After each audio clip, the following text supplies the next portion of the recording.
ఇక ఉత్తమ్ కుమార్ రెడ్డి నిన్న ఇంకో మాట మాట్లాడి ఆయన మాట్లాడుకుంటూ లేదు మేము ప్రాణహిత చేవెళ్ళ ప్రాజెక్టులో అదేంది 11,000 కోట్ల రూపాయలు ఖర్చు పెట్టినాం, రాష్ట్రం ఏర్పడే వరకే దాదాపు 32% ఖర్చు పెట్టినాం అన్నాడు. ఆయన బిల్డప్ ఎట్లుంటుందంటే ఇక సత్యహరిశ్చంద్రునికి తమ్ముని లెక్క బిల్డప్ ఇస్తాడు. సత్యహరిశ్చంద్రుడే దిగచ్చిండా, అబ్బా ఉత్తమ్ కుమార్ రెడ్డి ఇంత నిజాయితీగా మాట్లాడిండా అని మాట్లాడతాడు. ఆస్కార్ అవార్డు ఇవ్వచ్చు ఆయనకు.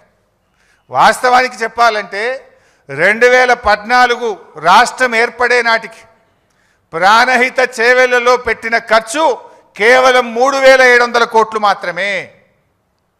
మీరు చేసిన పనులు కేవలం 3,700 కోట్లు మాత్రమే, నాట్ ఈవెన్ 10%.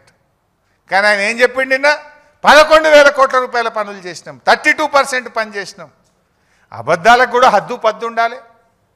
నువ్వు అసలు గుండెకాయ లాంటి తమ్మిడి హట్టికి ఢిల్లీలో, మహారాష్ట్రలో, ఆంధ్రప్రదేశ్లో కాంగ్రెస్ ప్రభుత్వం ఉన్నా, ఆనాటి క్యాబినెట్లో నువ్వు మంత్రిగా ఉన్నా కనీసం అనుమతి కూడా తేలేదు.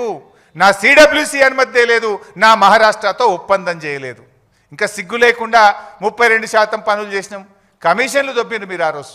మొబిలైజేషన్ అడ్వాన్స్ పేరు మీద, సర్వే అండ్ మొబిలైజేషన్ అడ్వాన్స్ పేరు మీద 2,300 కోట్ల రూపాయలు జేబులు నింపుకున్నారు, కమిషన్లు దొబ్బిండ్రు, ప్రజలకు అన్యాయం చేసిండ్రు. 4 ఏళ్ల ప్రాజెక్టు పూర్తి చేస్తామన్నారు.